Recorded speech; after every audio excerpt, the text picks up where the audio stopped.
Hey guys, Stefan here, the Photobook Guru, and this week I'm here to talk to you about the Swatch kit of Blurb.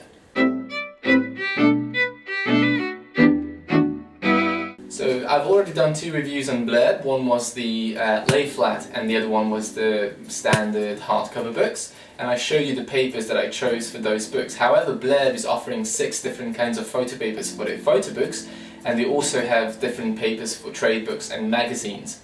And if you want to see all of these paper types, you can order a Swatch kit and you can use the money you spent, I think it's £5 or £6, and you can use it as a voucher on your next purchase if you get a photo book, for example. I'm going to go into my up-close shots now because it's going to be much easier to show you the texture and finish of the papers and talk to you a bit more about thickness and details. So here is the Swatch kit. It comes like this in an envelope, and when you open it you get a full list of all the papers that they do. So first I want to start with the photo books because that's the one most relevant to us. So we've got 5 paper types. The first one is the cheapest one, is the standard, which is 118 GSM 80 LB semi-matte photo paper. So to me this looks like a standard silk paper, but standard is usually around 140 GSM and this is 118, so it's really thin, bends easily. I also showed the back, which where you can see the blacks. So it has a very subtle sheen but not too much. And again, that's the color side. Now, you would want to use this paper if you are going for a really thick book, something like 200 pages or even more. With this paper type, you can go up to 440 pages, to my knowledge. So let's go on to the second one, which is the Premium Luster, which is 148 GSM and 100 LB for the Americans out there. That's the color side. As you can see, it has more sheen than the standard paper, and also the blacks are slightly richer, so you get a bit more. I'm not sure if it's visible here in the camera, but with the luster paper you get slightly better tones, so the shadows are more detailed and a lot more visible than with the standard paper. And on the color side, again, very subtle differences. The main difference between these two papers is really the thickness and the size. This one is 148 and 118, so the maximum page count with this paper, the thicker one, is 220 pages, so you obviously can't go to 400 or 300, and if you do a shorter book then you're better off with this paper. It's going to be more durable. It has a nicer sheen as well, and it just looks better and more like a photo book as opposed to this to me is more like a magazine paper, like a high quality magazine paper. This one is like a beginner photo book paper. Now the third one is the Premium Matte, which is again the same thickness as the Premium Luster, 148 GSM and 100 LB. So quality wise, the matte is the same as the luster paper. It has the same kind of tone and contrast spectrum, the same thickness, but if I put the two next to each other, you can see that this is the luster in the bottom and the matte on top. So the matte has a lot less sheen than the luster. Now let's go on to my favorite one, which is the Pro Line photo paper. Now this one is 190 GSM, 140 LB in American terms, and it's called Mohawk Pro Photo Gloss photo paper. The thing that I love most about this paper is the texture. I'm not sure if it's going to be visible here, but it has a very fine lustrous texture, almost like an eggshell texture. And dynamics are much better on this one than on the other papers, and obviously it's a lot thicker as well. It's 190, so it's closer to a very high-end photo book. The pages don't bend so easily as with the standard, for example. So as you can see, this one bends easily, this one not really.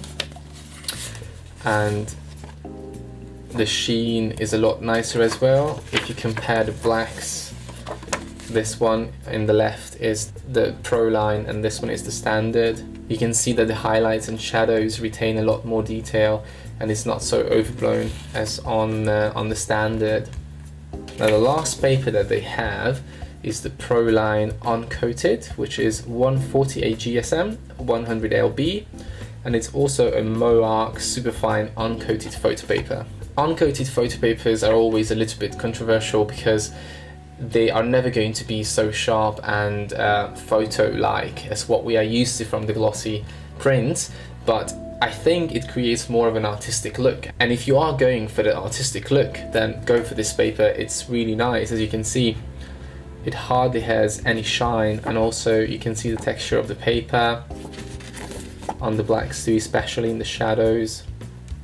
However, this is the photo paper that is used in the lay flat books, and with the other Blurb books you can use any of these papers, but with the lay flat this one is the only option, and it's not the best paper to my eyes. It's not even the thickest one, because the Proline, as you can see, is much better with the colors and also dynamics. You can get much deeper blacks there and much better highlights than on the uncoated version.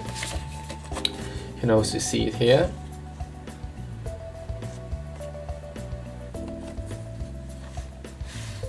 So to sum up, if you want a very long book, then go for the standard.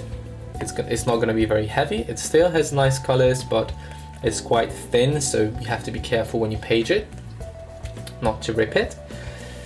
If you are on a budget and you don't really care about thickness too much, but you want the best quality, then I would go for the lustrous paper, which is the Premium Luster 148 GSM. And if you want the very best you can get from Blurb, then I would go for the Proline photo paper. And for those of you who are seeking an artistic look, then go for the Proline uncoated paper.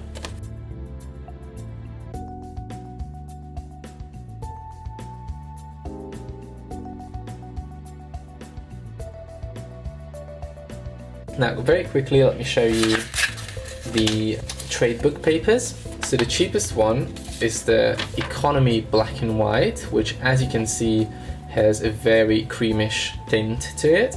Now, when I say trade books, these are obviously anything but photo books. They can be cookbooks, they can be novels, they can be journals. Now, this one is 80 GSM, so like your standard A4 sheet that you buy in bulk for your printer. It's 50 LB in American terms, and it's called Cream Uncoated Text Paper. This is good for a novel or something very cheap, but you would never want to use this if you have pictures in your book. The second one is the Economy Black and White, which is the same as the previous one I showed you. It's a 50 LB white uncoated text paper, 75 GSM. It's a lot whiter than the other one, but the same kind of quality and the same print. You will notice a lot of paper texture on the print. Third one is the standard black and white. So the same thickness as the Economy Black and White, 50 LB, 75 GSM. But this is white uncoated text paper, and it's a little bit whiter and brighter. But also I noticed that the highlights are really overblown on this one as opposed to the Economy. So you're actually better off getting the Economy Black and White than the standard, because your pictures are going to look much nicer and more balanced. Here is our Economy color, 105 GSM, 70 LB in American terms, uncoated text paper. So very similar to the photo book paper, which was uncoated, but it's half the thickness of it. And again, the colors are really similar. I assume they use the same printers for all of these books. And finally, the standard color, which is 70 LB white uncoated text paper, 105 GSM, same thickness as the Economy color, and a bit different in its tone. To me, it looks like a little bit more on the creamish side, but very subtle difference. And in the print as well, I don't notice a huge difference. So if you go for the trade books and you just want a black and white book, I would go with the Economy Black and White. And if you want color, then I would probably go for the standard color.